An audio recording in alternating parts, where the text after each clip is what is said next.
नमस्कार मित्रो, कोरायसमध्ये आपलं स्वागत आहे. आणि या व्हिडिओमध्ये आपण बघणार आहोत महाराष्ट्रातील राजकीय संस्था. या आधीच्या व्हिडिओमध्ये आपण बघितलेल्या आहेत भारतातल्या राजकीय संस्था, विशेषतः बंगाल, मद्रास या प्रांतामध्ये ज्या काही संस्था 1885च्या आधी स्थापन झालेल्या होत्या तर त्या आपण पाहिलेल्या आहेत. आणि हा महाराष्ट्राचा भाग वेगळा ठेवण्याचं कारण एवढंच की याच्यावरती भरपूर क्वेश्चन्स येतात, हे लक्षात ठेवायचं. ठीक आहे, कारण याच्यावरती आपल्याला क्वेश्चन मिस करायचे नाही आहेत.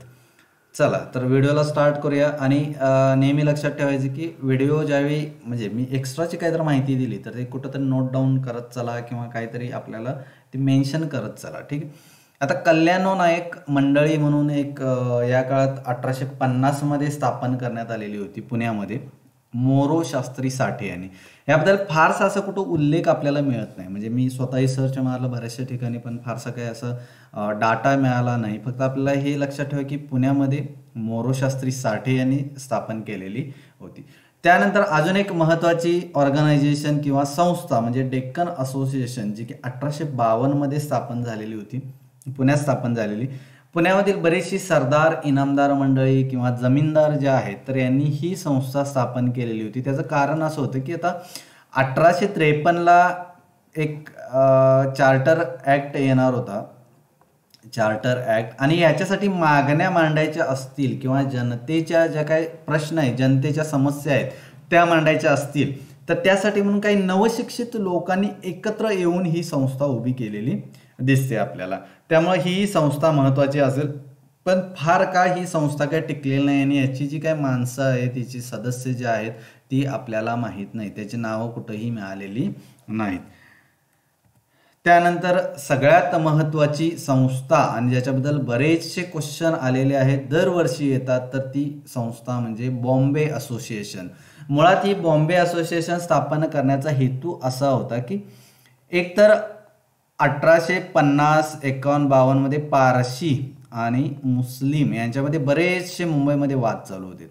आणि या वादांवर पडदा टाकण्यासाठी किंवा हे वाद मिटवण्यासाठी नाना शंकरशेठांनी एका ठिकाणी मीटिंग बोलवलेली होती. पण त्या मीटिंग एकतर गुप्त ठेवण्यात आली, कारण इंग्रजांना असं वाटू नये की त्यांच्या विरोधात काहीतरी कारवाई चाललेली आहे आणि म्हणून ही गुप्त ठेवलेली. पण इंग्रजांनी तरी शंका उपस्थित केली की ही जी संस्था किंवा ही जी तुम्ही सभा घेताय तर त्याचं कारण आहे इंग्रजांना उलटून टाकणं किंवा इंग्रज विरोधी काहीतरी भूमिका असेल.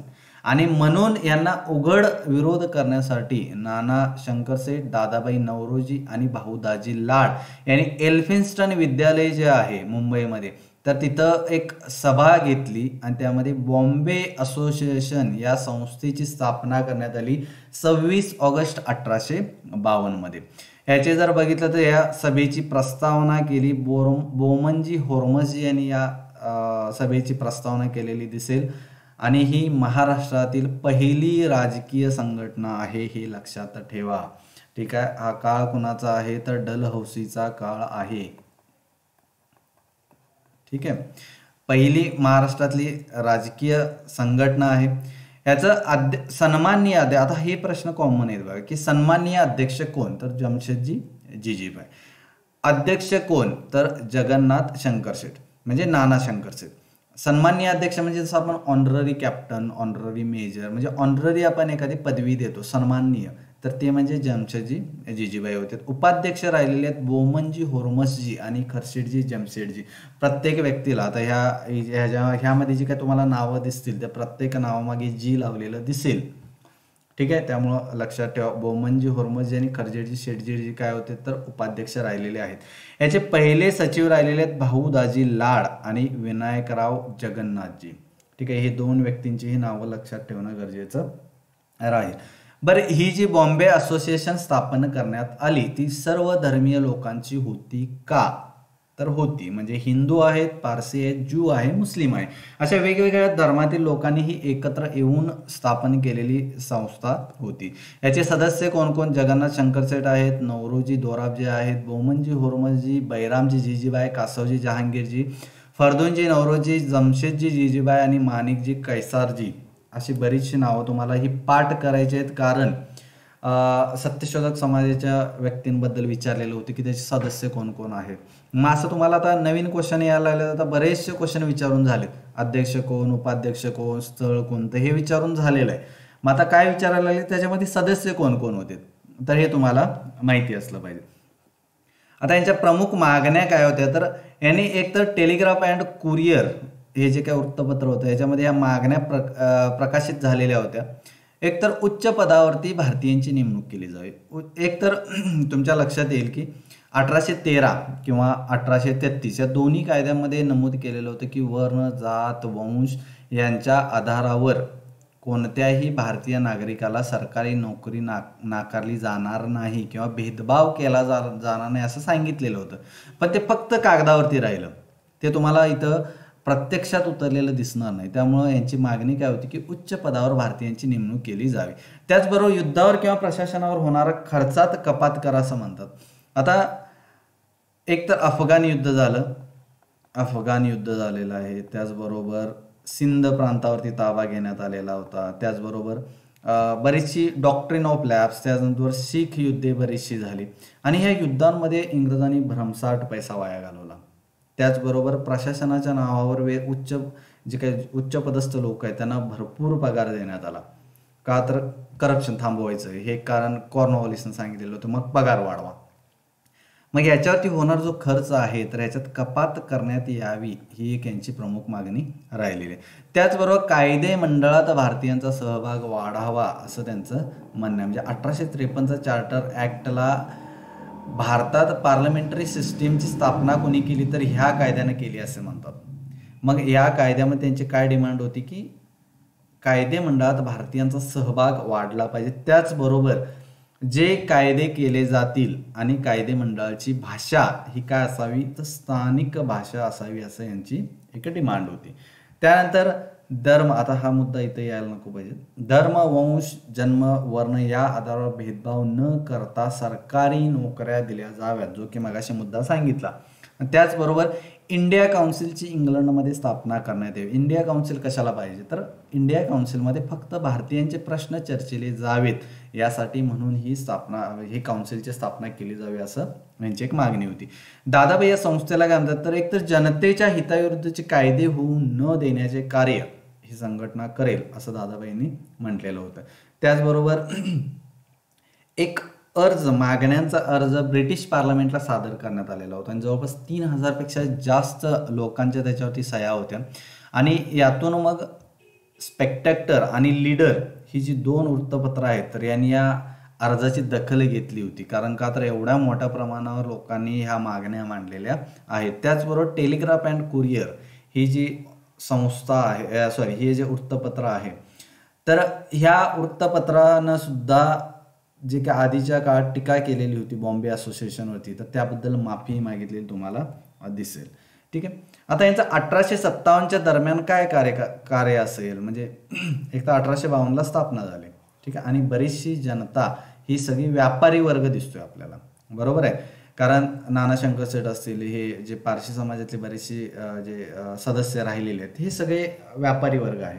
मग यांनी जर 1857चा उठाव झाला आणि जर आर्थिक नुकसान झालं किंवा आर्थिक परिस्थिती बिघडली तर ह्याचा परिणाम व्यापारावरती होऊ शकतो, म्हणून यांनी 1857मध्ये इंग्रजांना मदत करण्याचं आश्वासन दिलं. म्हणजे यांनी इंग्रजांना सपोर्ट केलेला आहे. आणि त्यासाठी ज्यू लोकांनी एक अर्ज दिला, त्याच्यामध्ये डेव्हिड ससून आणि मोसेस गुबे हे होते. या दोघांनी ज्यू लोकांतर्फे अर्ज दिला, त्यामध्ये नमूद केलं की आम्ही या उठावामध्ये सामील होत नाही. दुसरं, बहुजन लोकांकडून भाऊदाजी लाड, आबाजी बापूजी, नारायणदाजी, कासावजी जहांगीर, काझी मोहम्मद युसुफ या लोकांनीही अर्ज दिला होता की आम्ही तुम्हाला मदत करेल. ठीक आहे. ही नावं लक्षात ठेवा. आणि ही घटना काय होती तर 1857चा उठाव, याच्यामध्ये ह्या लोकांनी सहभाग घेतलेला नव्हता. ठीक आहे. त्याचबरोबर भारतीयांची न्यायाधीशपदी नेमणूक व्हावी यासाठी सुद्धा सरकारला अर्ज करण्यात आलेले होते. त्याचबरोबर मुंबईमध्ये नगरपालिका व्हावी यासाठी बरेचसे प्रयत्न हे बॉम्बे असोसिएशनच्या सदस्यांनी केलेले दिसतात. आणि ज्यावेळी 1861 नंतर मुंबईमध्ये कायदे मंडळ स्थापन झालं तर या कायदे मंडळावर मुंबई इलाक्यातून निवडून जाणारी पहिली व्यक्ती कोण होती तर नाना शंकरशेठ होती, हे विचारतात. आणि हा ऑलरेडी आलेला क्वेश्चन आहे. त्याचबरोबर व्यापारी संबंध सुधारावेत. इंग्लंड आणि भारत याच्यातल्या व्यापारी संबंधावर सुधार करण्यासाठी 3 लोकांचं शिष्टमंडळ यांनी इंग्लंडला पाठवलं. त्यामध्ये दादाभाई नौरोजी आहेत, मंचरजी होर्मसजी कामा आहेत आणि करसेटजी रुस्तुमजी कामा. तर हे 3 जण इंग्लंडला गेलेले दिसतात. ठीक आहे. पण हळूहळू जसं नाना शंकरशेठ यांचा मृत्यू झाला, म्हणजे आय थिंक 1862ला त्यांचा मृत्यू झाला, त्यानंतर संस्था हळूहळू डळमळीला आली. त्याचबरोबर Bombay gadget, telegraph and courier यांनी बरीचशी टीकाही केली. त्यामुळे जमशेदजी जिजीबाई, मोहम्मद अमीन यांनी संघटना सोडली. पुढं 1853मध्ये माणेकजी करसेटजी यांनी राजीनामा दिला. यांचं कारण काय होतं तर ज्यावेळी अर्ज दिला होता तर अर्जामध्ये जी काही भाषा वापरली होती तर ती यांना पटली नाही, म्हणून यांनी राजीनामा दिला. पुढे जाऊन नाना शंकरशेठ आणि भाऊदाजी लाड यांच्यामधले जे वाद होते तर ते चव्हाट्यावर आलेत. म्हणजे 1859मध्ये एक अर्ज देत असताना या दोघांनी ती अर्ज वेगवेगळ्या स्वतंत्र पद्धतीनं इंग्रजांना किंवा सरकारला अर्ज दिले. आणि त्यामुळे काय दिसतं आपल्याला तर हे 2 गोष्टी इथं दिसतात की शंकरशेठ आणि भाऊदाजी लाड यांच्यामध्ये वाद व्हायला सुरुवात झालेली होती. त्याचबरोबर यांचा मृत्यू झाल्यानंतर पुढं विश्वनाथ नारायण मंडलिक हे नाव लक्षात ठेवा. विश्वनाथ नारायण मंडलिक यांनी पुन्हा एकदा ही संस्था उभं करायचा प्रयत्न केलाय, पण त्यांना ते पॉसिबल झालं नाही. त्यांनी बरेचसे वर्गमित्र असतील किंवा या संस्थेचे सदस्य असतील यांना एकत्र करायचा प्रयत्न केला, पण तो प्रयत्न असफल झालेला आहे. ठीक आहे. तर अशा पद्धतीनं बॉम्बे असोसिएशन आपल्यासाठी इम्पॉर्टंट आहे. काय इम्पॉर्टंट आहे त्याच्यावर चर्चा केली. त्यांनी केलेलं राजकीय कार्य असेल, त्याचबरोबर हे जे काय नावं बघितले आपण म्हणजे ही न्यूजपेपरची तीही आपल्यासाठी महत्त्वाची असतील. त्याचबरोबर सदस्य विसरायचं नाही. पुढं वसई असोसिएशन आणि ठाणे असोसिएशन अशा 2 संस्था गोविंद बाबाजी जोशी यांनी स्थापन केलेल्या होत्या. 1862मध्ये वसई असोसिएशन आणि 1868मध्ये ठाणे असोसिएशन स्थापन करण्यात आलेली होती. याच्याबद्दलही बरीचशी माहिती आपल्याला उपलब्ध नाही. त्यानंतर एक महत्त्वाची संस्था जी जवळपास 30-40 वर्ष टिकली तर ती म्हणजे पुणा असोसिएशन. 1867मध्ये वा जोशी म्हणजे गणेश वासुदेव जोशी ज्यांना सार्वजनिक काकाही म्हटलं जातं त्यांनी ही स्थापन केली होती. त्याचं कारण असं होतं की पर्वती संस्थान पुण्यामध्ये तुम्हाला माहिती असेल तर पर्वती संस्थानामध्ये जो काही गैरकारभार चाललेला होता तर तो उघडकीस आणण्यासाठी म्हणून ही संस्था स्थापन केलेली होती. पण ती हळूहळू राजकीय स्वरूप प्राप्त करायला लागली आणि पुढे जाऊन तिचं नाव झालं सार्वजनिक सभा. 1870मध्ये तिचं नाव सार्वजनिक सभा असं झालेलं आहे. याच्यावरती क्वेश्चन होता की सार्वजनिक सभेचं आधीचं नाव काय होतं असा क्वेश्चन आलेला आहे. याचे अध्यक्ष राहिलेले आहेत औंध संस्थानाधिपती श्री निवासराव पंत प्रतिनिधी हे त्याचे अध्यक्ष राहिलेले आहेत आणि सचिव हे स्वतः वा जोशी हे सचिव राहिलेले आहेत. याचं बोधवाक्य होतं अस्ते कदम आगे बढो. अस्ते कदम आगे बढो म्हणजे सावकाश सावकाश आपलं पाऊल पुढे टाकत चला. याचे सदस्य राहिलेले सदाशिवराव गोवंडे, शिवराम साठे, सीताराम चिपळूणकर या व्यक्ती याचं सदस्य राहिलेले आहेत आणि ही नावं आपल्याला लक्षात ठेवायची आहेत. मुंबई प्रांतात सनदशीर मार्गाने राजकारणाचा पाया कुणी घातला तर पुणा असोसिएशननं घातलेला आहे आणि राजकारणाचा पाया कुणी घातला तर बॉम्बे असोसिएशननं घातला. या 2 गोष्टी महत्त्वाच्या लक्षात ठेवा. यांनी आर्थिक, राजकीय, औद्योगिक स्वरूपाची बरीचशी कामे केलेली जी आपल्याला पुढे बघायची आहेत. शेतकऱ्यांची आर्थिक स्थिती सुद्धा यांनी सरकारसमोर मांडण्याचा प्रयत्न केलेला आहे. याचे सभेचे जे उपाध्यक्ष आहेत तर त्याच्यामध्ये चिमणाजी रघुनाथ पंत सचिव आहेत, रामचंद्र अप्पासाहेब आहेत, धुंडीराज पटवर्धन आहेत, निळकंठ पुरंदर, अप्पासाहेब कुरुंदवाडकर, माधवराव बल्लाळराव फडणीस. ही बरीचशी नावं तुम्हाला लक्षात ठेवायची आहेत कारण ऑलरेडी अशा पद्धतीचे क्वेश्चन्स यायला लागलेत. त्यामुळे हे उपाध्यक्ष कोण कोण होते तर आपल्याला ही नावं माहिती असेल. इतर माहिती जर बघायची झाली तर याचं वैचारिक मार्गदर्शन या सभेला कोण करत होतं तर न्यायमूर्ती रानडे. हे लक्षात ठेवा. असा जर क्वेश्चन आला की सार्वजनिक सभेला वैचारिक मार्गदर्शन कुणाचे लाभत होते तर ते म्हणजे न्यायमूर्ती रानडे यांचे. त्याचबरोबर 1880 म्हणजे ज्या स्थापना झाली तिथून पासून 1880 पर्यंत याचं नेतृत्व केले सार्वजनिक काका यांनी. पण त्यानंतर हळूहळू मग सीताराम हरी चिपळूणकर, शिवराम हरी साठे, गोपाळकृष्ण गोखले हेही या सभेचे पुढे जाऊन नेते झालेले आहेत. आणि त्यानंतर 1895 नंतर टिळकांनी याची सूत्र स्वतःच्या हातात घेतलेली दिसतील. संपूर्ण पश्चिम भारतामध्ये याच्या बऱ्याचशा संस्था किंवा शाखा स्थापन झालेल्या बघायला मिळतात. सातारा, कराड, वाई, नाशिक, सिन्नर, अहमदनगर, सोलापूर, बार्शी, धारवाड, भिवंडी अशा बऱ्याचशा ठिकाणी यांनी शाखा स्थापन केलेल्या होत्या आणि यांनी स्वतःचं सामाजिक आणि राजकीय कार्य चालू ठेवलेलं दिसेल. यांच्या प्रमुख मागण्या काय होत्या तर पुण्यातील गुत्ते किंवा दारू बंद करणे. पुण्यात हा प्रकार बराचसा होता, तर त्यामुळं ही दारूबंदी करण्याची त्याने डिमांड केलेली आहे. त्याचबरोबर उच्च न्यायालयात न्यायाधीश म्हणून भारतीयांची नेमणूक केली जावी अशी त्यांची मागणी होती. तुम्हाला इल्बर्ट बिल प्रकरण जे आहे तर त्यावेळी तुमच्या लक्षात येईल की भारतीय न्यायाधीशांना एकतर न्यायाधीश त्यावेळी व्यक्ती झाली पण तिला अधिकार देण्यात आलेले नव्हते. त्यामुळं त्या ठिकाणी न्यायाधीश म्हणून नेमणूक व्हावी अशी यांची मागणी होती. त्याचबरोबर संपूर्ण कायदे मराठी भाषेतून असावेत, कारण जनसामान्यांना जर कायदे कळावे असं वाटत असेल तर ते भाषा हे प्रादेशिक भाषांमध्ये असावेत. त्यानंतर कायदे मंडळात हे लोकनियुक्त सभासद असावेत किंवा त्यांची संख्या वाढवावी, कारण एक तर नामनिर्देशित असल्यामुळं इंग्रज काय करत होते, आता ही जी संस्थानं जी इंग्रजांशी लॉयल आहेत तर ते त्याच्यातला ह्याच्यातून एक ह्याच्यातून एक ह्याच्यातून एक ह्याच्यातून एक अशा पद्धतीने त्यांची नेमणूक केली जायची. आणि ह्याचा प्रॉब्लेम असा व्हायचा की मी म्हटल्यानंतर मी बोट वर केल्यानंतरच बाकीच्याने बोट वर करायचा असा एक प्रकार होता. म्हणजे इंग्रजांनी आता एखादा ठराव मांडलाय तर त्यावेळी इंग्रज त्या सगळ्या लोकांना सांगा हा आता हात वर करा, मग हे हात वर करणार. हा प्रकार आपल्याला दिसतोय. त्यामुळे यांनी काय सांगितलं की लोकनियुक्त सभासद हे कायदे मंडळात असावेत. त्याचबरोबर रेल्वे प्रवाशांच्या ज्या मागण्या असतील, म्हणजे आता रेल्वे प्रवास करताना तिकीट असेल किंवा या बऱ्याचशा मागण्या आहेत तर त्यांच्याकडेही यांनी लक्ष द्यावं असं म्हटलेलं आहे. यांचं कार्य जर बघितलं, मुळात हा स्थापना कधी झाली तर 1870 नंतर, बरोबर आहे. मग आता 1873ला त्याचबरोबर 76, 70 भीषण दुष्काळ पडलेले होते आणि ह्याला हे जे दुष्काळ आहेत तर त्याचं तीव्रता वाढण्याचं कारण होतं ते म्हणजे इंग्रजांच्या पॉलिसीज किंवा त्यांची धोरणं. आणि तुम्हाला लक्षात येईल की यावेळी लिटनी आहे, म्हणजे 1876-77च्या दुष्काळ दरम्यान जी काय भयानक परिस्थिती होती, करोडो लोक मृत्युमुखी पडले आणि याला इंग्रजांनी अजिबात प्रतिसाद दिला नाही. तर ह्यांनी सार्वजनिक सभेनं यावेळी ह्याची जी काय परिस्थिती होती तर ती सरकारसमोर मांडली.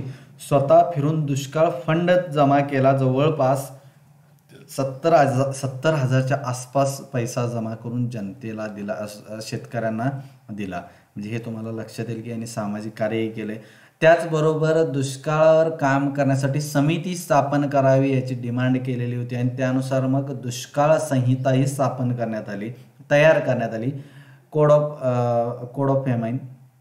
आणि त्याच्या जवळपास 6,000 प्रती यांनी काढून जनतेमध्ये वाटल्या. त्याचं कारण असं होतं की जनतेलाही कळावं की नेमकं यावेळी काय केलं पाहिजे, सरकारची काय जबाबदारी आहे. तर त्यामुळे ह्या बऱ्याचशा प्रती काढून यांनी त्यावेळा दिलेल्या आहेत. पुढे जाऊन स्ट्रॅची कमिशन वगैरे, स्ट्रॅची आयोग वगैरे स्थापन करण्यात येईल दुष्काळावरती, हे लक्षात असू दे. त्याचबरोबर आपली जे मागण्या आहेत किंवा ज्या आपण जे कार्य करतोय तर ते लोकांसमोर मांडण्यासाठी 1878 the quarterly journal of the Pune सार्वजनिक सभा हे स्थापन करण्यात आलं आणि त्याचे संपादक होते सीताराम हरी चिपळूणकर. हे नाव लक्षात ठेवायचे. संपादक कोण? सीताराम हरी चिपळूणकर. त्यानंतर मग 1876 म्हणजे ज्यावेळी टिळकांनी याचं नेतृत्व स्वीकारलंय तर यावेळी बराचसा दुष्काळ पडला, बराचसा महाराष्ट्रातला भाग हा दुष्काळाखाली होता आणि यावेळी टिळकांनी मग साराबंदी चळवळ, साराबंदी म्हणजे काय, कर द्यायला नकार दिला, हे तुम्हाला लक्षात येईल. त्याचबरोबर सार्वजनिक काकांनी आद्य क्रांतिकारक वासुदेव बळवंत फडके यांचं सुद्धा वकीलपत्र घेतलेलं होतं. त्याचबरोबर सार्वजनिक सभेनं सुरेंद्रनाथ बॅनर्जी आणि S.K. घोष यांना पुण्यात मानपत्र देण्याचा प्रयत्न केलेला होता किंवा दिलेला आहे.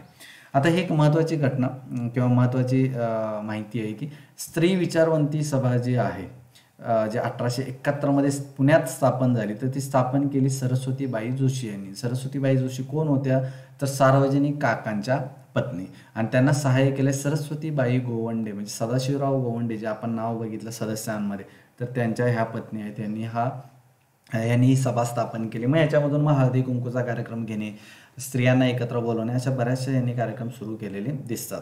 आणि या सार्वजनिक सभेला महात्मा फुले काय म्हणतात, तर सार्वजनिक भट्टसभा म्हणजे काय, ब्राह्मण, एकतर याचे सर्व सदस्य किंवा बहुसंख्य सदस्य हे ब्राह्मण होते, त्यामुळं महात्मा फुलेंनी याच्यावरती टीका केलेली होती. आता इथे एक महत्त्वाचा मुद्दा आहे, तो म्हणजे शेतकऱ्यांचे बंड. का महत्त्वाचा म्हणतोय, कारण एकतर 1865 तुम्हाला ठीक आहे, त्याच्या आधीची पार्श्वभूमी घ्या. 1860च्या दरम्यान अमेरिकेमधून, इथं ब्रिटन आहे, ब्रिटन अमेरिकेमधून काय करत होता, तर कापूस घेत होता. म्हणजे 1750 मध्ये जशी औद्योगिक क्रांती झाली, औद्योगिक क्रांतीनंतर भरपूर मोठ्या प्रमाणावर मग ह्या कच्च्या मालाचा पुरवठा गरजेचा होता. मग ब्रिटन बराचसा कच्चा माल हा अमेरिकेमधून उचलत होता. पण 1865 मध्ये जसं अमेरिकन नागरी युद्ध झालं, अमेरिकन नागरी युद्ध, हे लक्षात ठेवायचं इथं. कसं, तर अब्राहम लिंकन यावेळी मग राष्ट्रपती म्हणून निवडून आले, हे लक्षात ठेवा. त्यांनी हे सुरू केलेलं होतं. मग अमेरिकन नागरी युद्ध सुरू झाला आणि अमेरिकेकडून येणारा कच्चा माल जो काही ब्रिटनला जात होता तो थांबला. मग आता हे कुठं आले, तर हे भारताकडं आले. आता यांनी भारताकडून डिमांड करायला आली की भारतात कापसाचं उत्पादन केलं जावं. आणि हे करत असताना मग त्यांनी, इंग्रजांनी जमीनदारांना पैसे दिले, सावकारांना पैसे दिले, आणि सावकारांनी ती कर्ज कुणाला दिली, शेतकऱ्यांना दिले. त्या मोबदल्यात मग शेतकऱ्यांनी कापूस उत्पादन जे होईल तर ते जमीनदार सावकारांना प्रोव्हाइड करायचं, आणि त्याच्यात जमिनी गहाण ठेवण्यात आल्या किंवा बऱ्याचशा गोष्टी ठेवण्यात आल्या. आणि सुरुवातीची 3-4 वर्ष भरपूर फायदाही झाला. पण जसं जसं हे जे सिव्हिल वॉर आहे, जे युद्ध आहे, ते थांबलं, तसं डिमांड थांबली, पण उत्पादन वाढतच होतं. मग ह्याला टॅकल करण्यासाठी म्हणून मग शेतकऱ्यांनी जे काय कर्ज घेतलेली होती किंवा जी काही त्यांची भीषण परिस्थिती झाली, त्याचबरोबर 1873ला वगैरे बराचसा दुष्काळ पडलेला होता, आणि या सगळ्यांमुळं परिस्थिती बिकट झाली, आणि त्यातून मग शेतकऱ्यांचे बंड झाले. याला दक्कनचे दंगे किंवा डेक्कन रायट्स असंही म्हटलं जातं.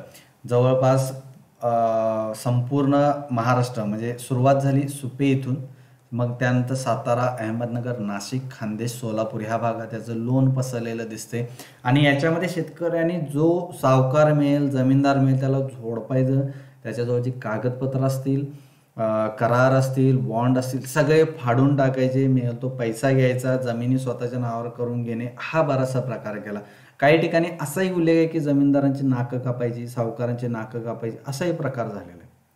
मग ह्याच्यावरती सार्वजनिक सभेनं बराचसा फिरून त्याचा अहवाल तयार केला आणि तो इंग्रजांना सादर केला. आणि त्या अहवालात जबाबदार धरलं इंग्रजांना आणि सांगितलं की शेतकऱ्यांची जी काही परिस्थिती आहे त्याला कारणीभूत असतील इंग्रज सरकार. आणि त्यामुळं इंग्रजांनी काहीतरी ठोस ह्या गोष्टीवरती पावलं उचलावीत असं सांगण्यात आलं. त्याचबरोबर जो राणीचा दरबार भरलेला होता 1877 मध्ये लिटनच्या काळात. लिटनचा कालखंड कधी आहे 1876 ते 80. तर या काळात जो काही दरबार भरलेला होता तर त्या दरबारात सार्वजनिक काकांनी राणीला मानपत्र दिलेलं होतं आणि काही मागण्या मांडल्या, ज्याच्यात भारतीयांना इंग्रजांसोबत समान अधिकार मिळावे, त्याचबरोबर भारतातील राजकीय संस्थांचा विकास करण्यात यावा, स्वदेशीचा प्रचार करण्यात यावा असंही सांगितलं त्यांनी. स्वतः खादीची ते वस्त्रे घालून तिथं प्रेझेंट होते. ठीक आहे. त्यानंतर मग शेवट जर बघितलं तर एकतर न्यायमूर्ती रानडे हे 1871 पासून सार्वजनिक सभेचा भाग आहेत, पण सभासद नव्हते. हे लक्षात घ्या. सभासद का नव्हते? कारण हे सरकारी वकील असल्यामुळं त्यांना सभासद पद घेता येत नव्हतं, पण ते वैचारिक पार्श्वभूमी तयार करण्याचं काम यांनीच केलेलं आहे. ठीक आहे. पुढे जाऊन मग 1895 मध्ये टिळकांनी सगळी सार्वजनिक सभेवरती स्वतःच्या विचारांची जी लोक आहेत त्यांना निवडून आणलं आणि मग नेतृत्व स्वतःकडे घेतलं. आणि म्हणून मग 1896 मध्ये न्यायमूर्ती रानडे यांनी डेक्कन सभेची स्थापना केली. ठीक आहे. ह्या महत्वाच्या घडामोडी आहेत, लक्षात राहायला पाहिजे.